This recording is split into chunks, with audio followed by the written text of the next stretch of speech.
You're listening to On the Job with PORAC, hosted by PORAC President Brian Marvel and Vice President Ben Terrio. On the Job with PORAC is your go-to podcast for insights into the challenges and opportunities facing law enforcement professionals here in California and across the nation. Our goal is to provide an inside look at these issues from the perspective of officers who risk their lives to protect and serve their communities. Welcome back to On the Job with PORAC, the podcast where we cut through the noise and talk straight about the issues that impact peace officers, public safety, and the future of our profession. I'm Brian Marvel, President of PORAC, and joining me, as always, is Vice President Ben Terrio. Today, we're diving into one of the most effective and most misunderstood tools in modern law enforcement, automatic license plate reader technology, or ALPR. From recovering stolen vehicles and rescuing victims to solving violent crimes and supporting under-resourced agencies, ALPR is delivering real results on the street. But as California and national lawmakers push new restrictions and critics raise privacy concerns, we're asking the tough questions.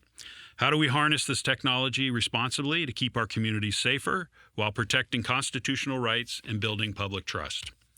We're joined by Dan Haley, Chief Legal Officer at Flock Safety, and retired San Diego Police Captain Jeff Jordan, Strategic Relations Manager at Flock Safety. Experts who are on the front lines of deploying these systems lawfully and effectively across the country. Dan and Jeff, welcome to the show. Thanks for having us, Brian. Ben, appreciate it. Well, why don't we first just start off and tell us about ALPR. What is it? Well, license plate reader technology, it's not new. It's been around for a long time, decades. In the United States, it's probably been around since, 20, 25 years now, widespread use. But really what it does is license plate reader technology, it more or less captured a license plate in public spaces where vehicles are moving. And it also captures, at least Flock's technology, is also capturing some of the vehicle attributes, whether it's the color, make, model of the vehicle, whether it's damage, unique bumper stickers. And really what license plate reader technology does is it's really that first generation of lead. I mean, you've been a detective a long time, Ben, and I can't tell you, right, how many times that we've used these technologies as that first lead for law enforcement. It's cutting time, it's giving information, and it's capturing images of vehicles in public spaces that are enabling investigators to get that information when they sometimes have very little to go on to help people solve crimes. You know, it's interesting. I saw a video, and it was in regards to, trying to find a suspect, a person. And I know this is, more about capturing vehicles and stuff, but the ability of the software to review like 10, 15 hours of footage down to looking for this one person, and they found it like within 5 minutes, and the detective got a lead within 5 minutes instead of having to sit and watch 15 hours of video. And you're making the point, Jeff said technology's been around for a long time, and it has. Flock's only been around just about 8 years now. And the difference is, the question you asked right at the front, how do we harness this technology and also protect civil liberties? Yeah. Flock was founded this notion like this technology has been around a long time, but emerging tech can supercharge it. Yeah. AI can supercharge it. Processing power can supercharge it. And the little brainstorm that's a lot less sexy is solar panels can make it a hell of a lot cheaper. So this was the idea of founding the company, but he asked that, the guy's name is Garrett Langley, he asked that question, this is going to be really powerful. How do we make it so that cops, law enforcement have this technology, but civil liberties are protected? And so there's really two main things that were built into this system from the outset. One is automatic data deletion. So a lot of people think there's this massive repository of where everyone goes, forever. That's not true. It's not even marginally true. It's false. Most data is deleted after 30 days, but any given community that uses Flock can set their own retention period. But the point is it goes away eventually if it's not used in connection with an active investigation. And then the second thing is every single use of the system is logged. Every single one. I know you guys know this. Yeah. If you use Flock, you have to enter a search reason, and that goes into an audit log. That's a public record. So you can't abuse the system without creating evidence of the abuse of the system or misuse or mistaken use or whatever. It's a self-policing system. So that's, it's old, but it's new, and it's old but new. But we should also probably get into, Dan, what it doesn't do. Yeah, that's what was going to be my question. What doesn't it do? Because there's a lot of myths out there. Of so many myths, and really our job right now, particularly in law enforcement, as we talk with not just our officers but communities and those who are fearful, who maybe misunderstand it, what it does and what it doesn't do. It's not a system that collects personal identifying information. So while the technology can capture a license plate in a public space, much like any officer could be if they were sitting there looking at that intersection or a car driving through, what it's not capturing is, it's not telling you who the driver of that vehicle is. It's not giving you their date of birth. It's not telling you their social security number or where they live. It's capturing the fundamentals about that car, that plate, the attributes of that vehicle as it moves through this point-in-time system. And if we were basically from there, we could go into other systems and look that up. But that's a complete separate other systems. And in those other systems, when you begin to access those, much like all of our criminal justice information systems, CJIS, systems, need to know and right to know to go that next step to try to figure out, like, hey, now I got this plate and I want to figure out this car, what it was there. If I want to find any information, I have to go into a complete separate database for other reasons and enter all that information, which is also logged and kept. And there are tons of requirements over how it's used. So what it does and what it can't do, it's not an invasion of privacy. It's not getting personal identifying information about the driver or the passengers or anybody in that vehicle. But it does allow investigators that point in time where they can at least say that lead. Car was there at that moment where that homicide, that kidnapping, that shooting took place. Yeah. It's huge. I mean, I'm glad you guys have really kind of outlined what it's not and the public space kind of concept, because that's a big thing. There's a small group of people who really tried to hijack this narrative of kind of this ultra, science fiction surveillance type of model, which doesn't exist. It doesn't exist. It's not real. But and again, if you're in a public space, you're in a public space. Like, you can be recorded by anybody. There are all these different things that can go on and occur. And people are walking around with a cell phone. It's like, this is, well, if I turn it off, like, if you turn it off, it's not really off. Yeah. It's the biggest surveillance device, and everyone has one. So when people are talking about this stuff in mass, I'm like, it's cringeworthy. Because your cell phone is to that point. I was asked once to give a speech at a local law school in San Diego. They said, hey, can you bring something with you, like, something that's really going to demonstrate to the class, like a high-speed surveillance technology? I'm like, sure, professor, I'll bring my cell phone. And, we talk about that. And, we talk about, like, there's probably more information in your debit card or your cell phone than it ever could be derived from that license plate reader. But and I think of course there is. Point. Of course, I landed today at San Francisco Airport, and my phone, I got a text. I literally don't know from who or from what app or whatever, but I got a text that said, "Welcome to San Francisco. Would you like me to suggest some local eateries that you might enjoy?" So it knows what I like. It knows where I am. Yeah. It's your cell phone is clocking you more than any ALPR owned by any public or private entity is ever going to, period. And the other thing on the kind of like mass surveillance, like going back to how it affects us is just a generation ago or even just a few years ago for an investigative tool, you have, it's tremendous, and it gives, justice to victims. And that's what's really important. Everyone talks about all this other stuff, but they miss the big piece there. A few years ago, before we had some of this technology, we'd have to go canvass blocks, have to, maybe if we knew a route where someone was going, then we could go through it. How many times would we go talk to private or public places to try to pull their cameras? Oh, it's broken. Oh, it doesn't work. Oh, it's fake. It doesn't, and we have none of that. Or the responding officers to a major crime or something, you're looking for, you might get some pertinent details on the way out as they're, driving away. Well, now, you can collect all this stuff and you can backtrack someone's path, after the fact. It's huge. It's just so huge, talking about the AI integration of it. And it is huge in a moment in time where, Brian, you know my background, not just a captain, but I was also your vice president of the San Diego Police Officers Association. And we've had limited staffing for decades, right? And we're seeing that all over California, right? This technology is a force multiplier for us. Absolutely. It's enabling us. It'll never take the place of an officer. It's not going to replace what we do, but it's going to make them much more effective as to how they do it. And with everybody struggling and reduced staffing, really our role, you have a lot of limited choices. We can either tell politicians or elected officials, well, we just don't have the stash and we're not going to do that anymore. Typically, it doesn't go over very well in the mayor's office or in other elected officials. And when they really say, what else can you do? Well, we can leverage technology. We can make our officers much more effective. We can give our detectives those leads where you're not pounding on the door, knocking on doors in 6 blocks in every single direction and canvassing. And that becomes huge when you look at places like an overall department where the overtime budget was approaching $50+ million annually. How do you leverage technology not just to enhance investigation, but cut costs and make us more effective in holding people accountable, but also making sure that people get or maximize those tax dollars by investing in technology?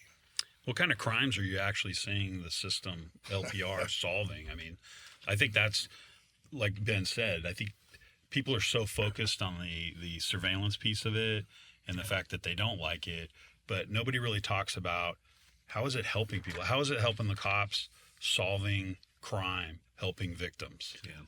Well, we have first-day experience, when we first rolled this technology out. It has been referred to time and time again as game-changing technology.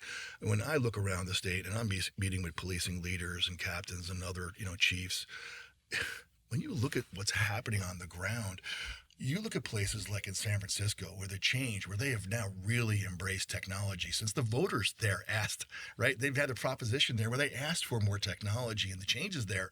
And now that they've embraced videos in public spaces, license plate readers, drone technology, all of technology working together, you're seeing double-digit 40-50% decreases in crime.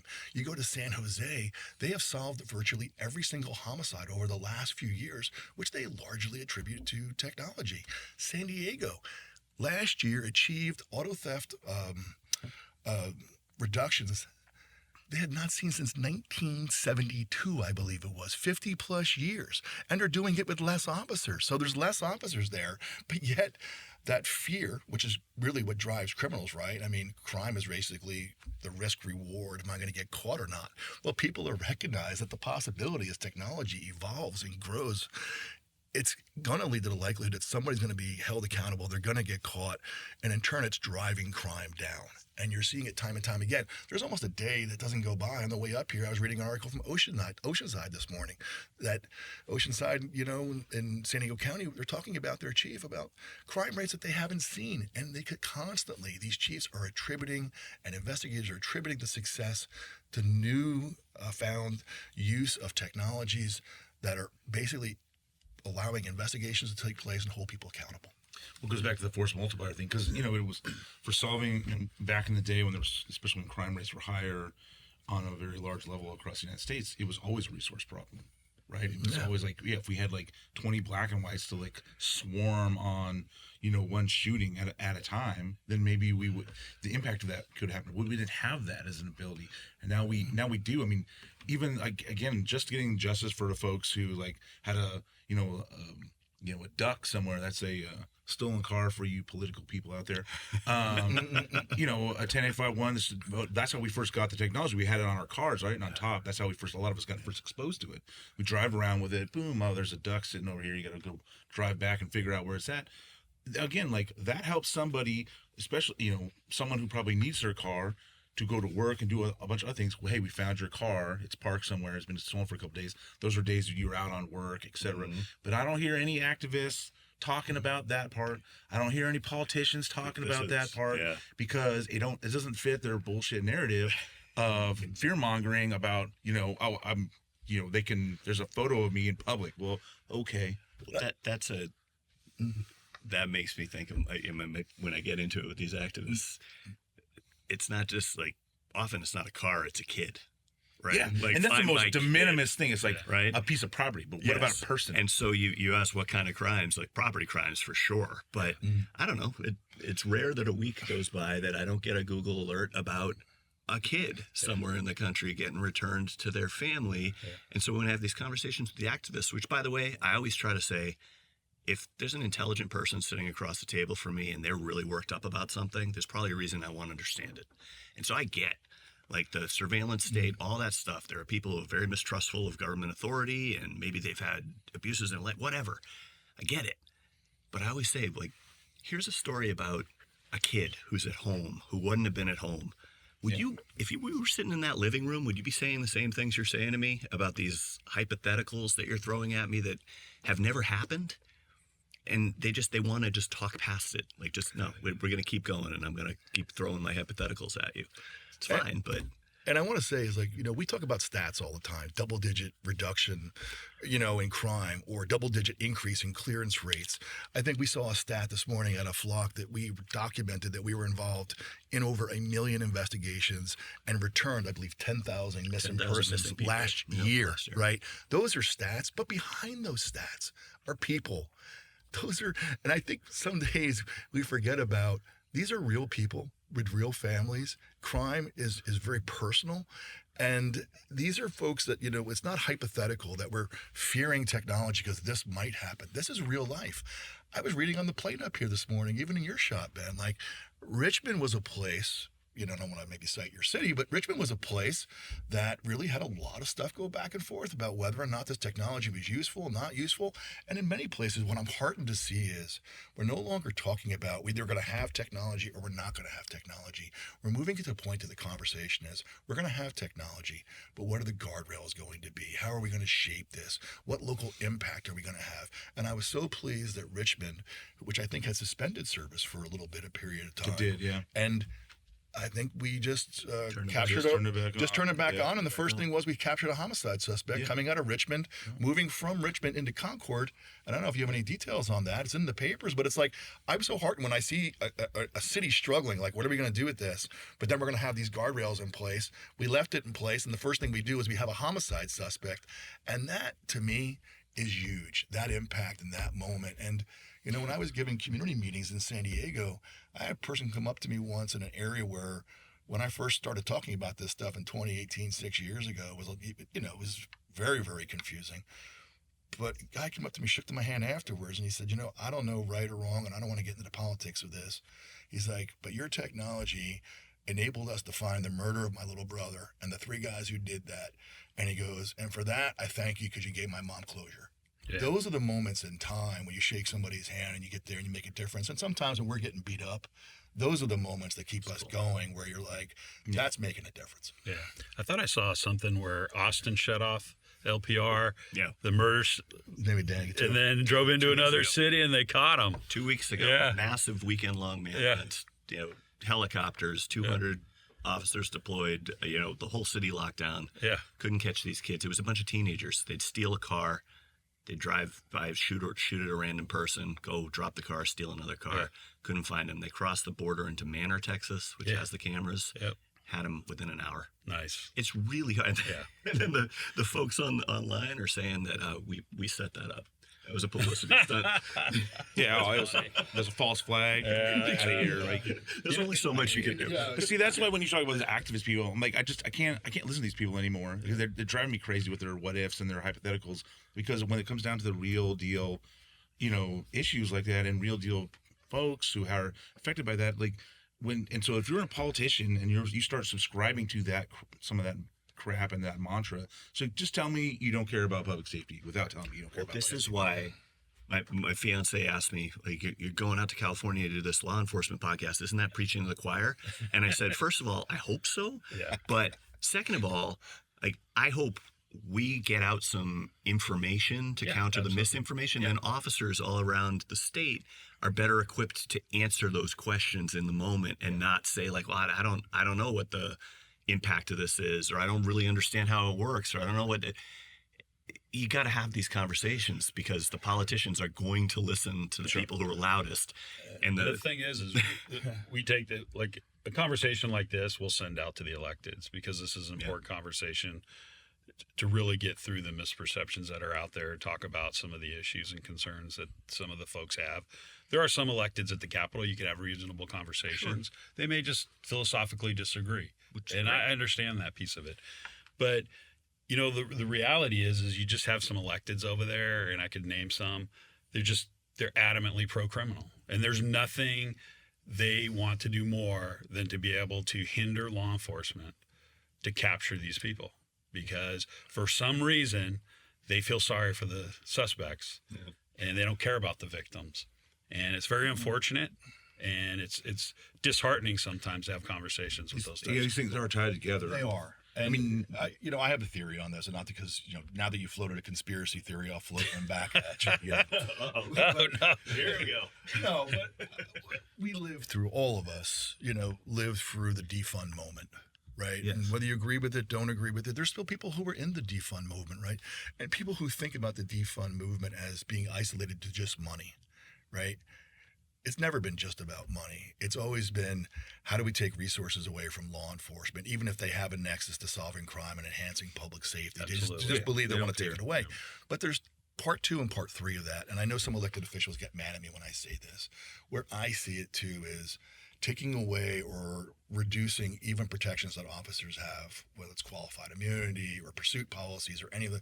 That's also, to my mind, part of the defund movement or changing working conditions.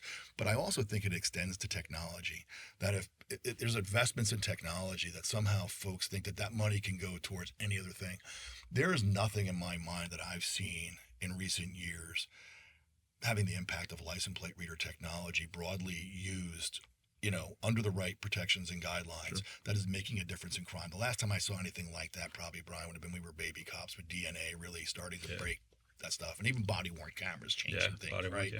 But you look at ALPR technology, and I would say probably on the precipice is DFR or drone technology coming next, which is going to be, I'll be honest with you, I didn't necessarily see that coming, but I think that's coming next. But again, I think defund is not just about money, it's about working conditions. It's also about technology and other kinds of investment, just pure cash. I don't think it's tinfoil hat. I actually think that you can even go further, because this increases our work and trust with the community. Anything that works in hand and trust with the community, like, hey, we're getting results for folks. We're serving the community and serving victims. That builds community trust.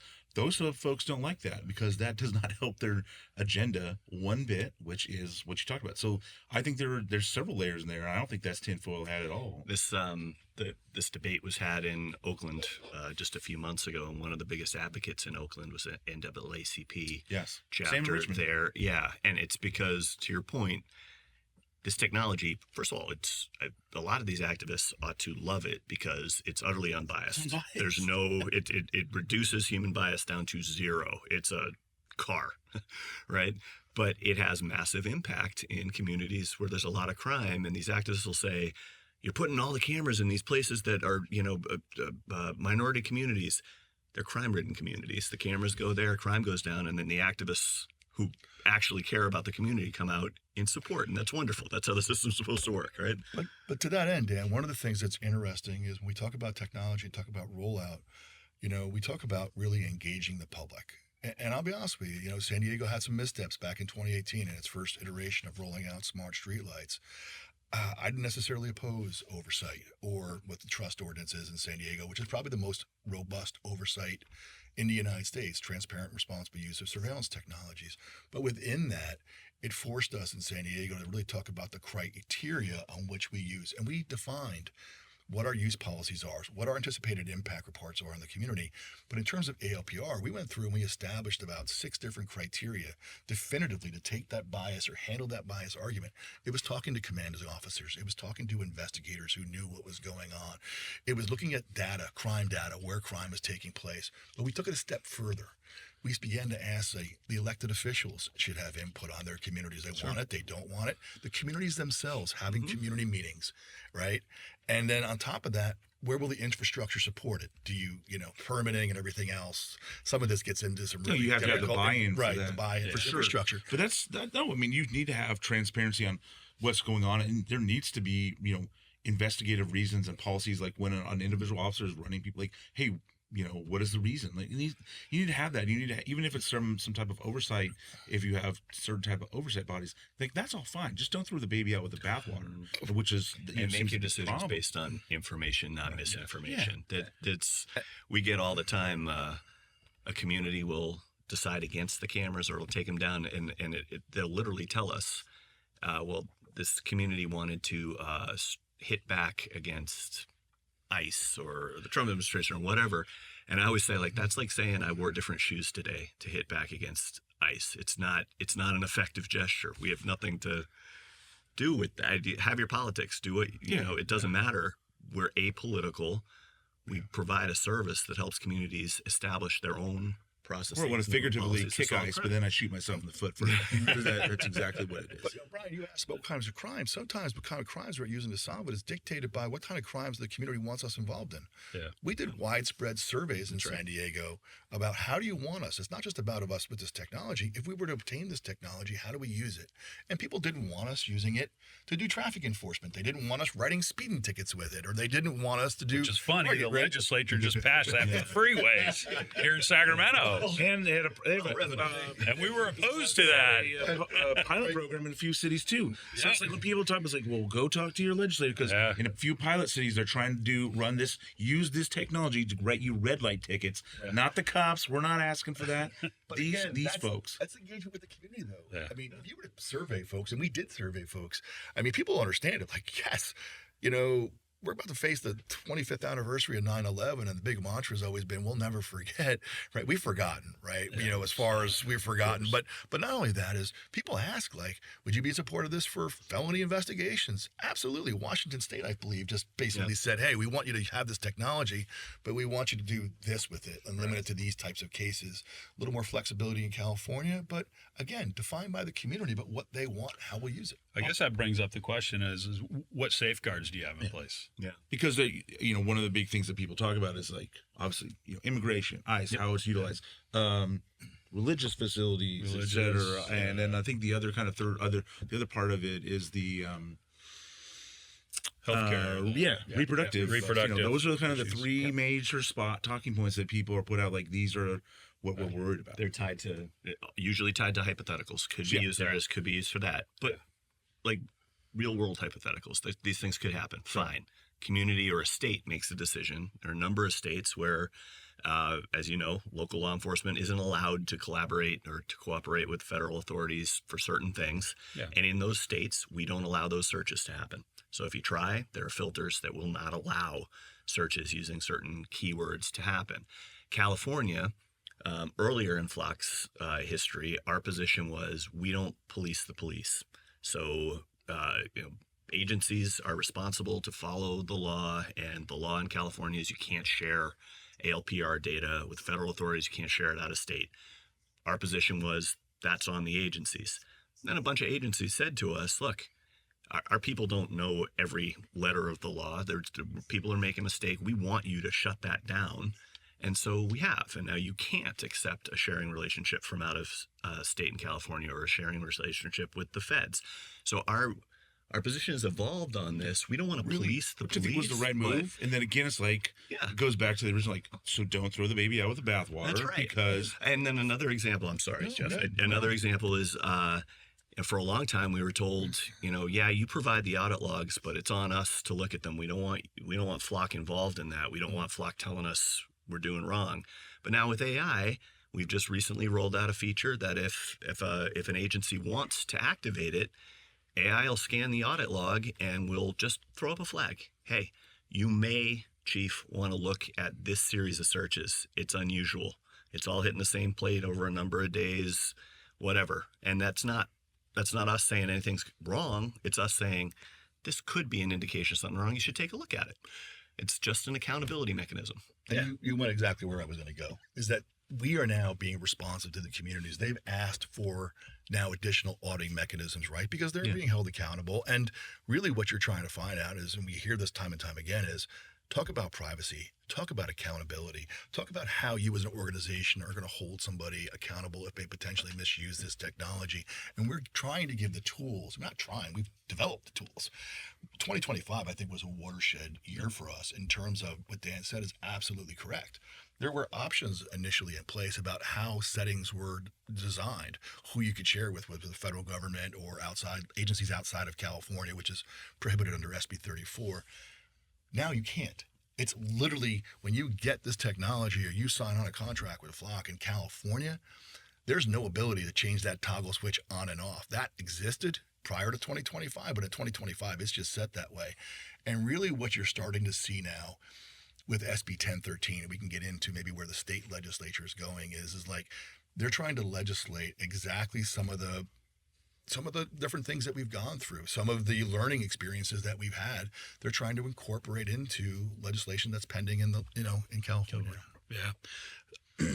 We'll ask a couple more questions, but I know one, there was a case that went up to the Supreme Court, I believe, that actually said LPR is constitutional. Not to the Supreme Court yet. Oh, okay. We're hoping it'll get there. Yeah. Genuinely hoping it'll get there. But this is important. 40 times, now I think more than 40 in this country, various, state, federal, local courts all across the country have been asked the question, does this technology violate the Fourth Amendment? We're batting 1,000. Right. Not a single court has found, and that's why it might not end up at the Supreme Court, because you have to have a controversy. It right? does, but yeah, it's like But people you don't have to be keep a asking. con law professor to freaking know that, like, well, I'm outside and my domicile. Yeah, And they all start with the same paragraph. It all starts by saying this technology has the capability of tracking your movements, following you to, it always says your place of worship, your place of healthcare, your political associations, and every court that's looked at this, and they look at it in depth, right? The plaintiffs will hire experts to try and demonstrate that this technology can do this, and they can't because it can't, right? Absolutely. So that's such a key point, is that we hear time and time again, you're doing mass surveillance and you're tracking all of our movements. And we say, no, the agency owns the data. We don't engage in mass surveillance. We're not tracking anybody. And when we say it, it's like, well, it's just dismissed, or the activists dismissed. But it's not us saying it. Yeah. It's various circuit courts that are saying it. It's stuff to solve crimes. It's not COINTELPRO, bro. Like, relax. Like, right. Take a breath. Yeah. Yeah. I guess to close it out with one last question, what would be the most important thing that you think an elected official or somebody in a position that is dealing with LPR, what they should know when they have a discussion about this? That's an easy one, because everything else flows from it. The communities that use our technology control and own their own data, period, full stop.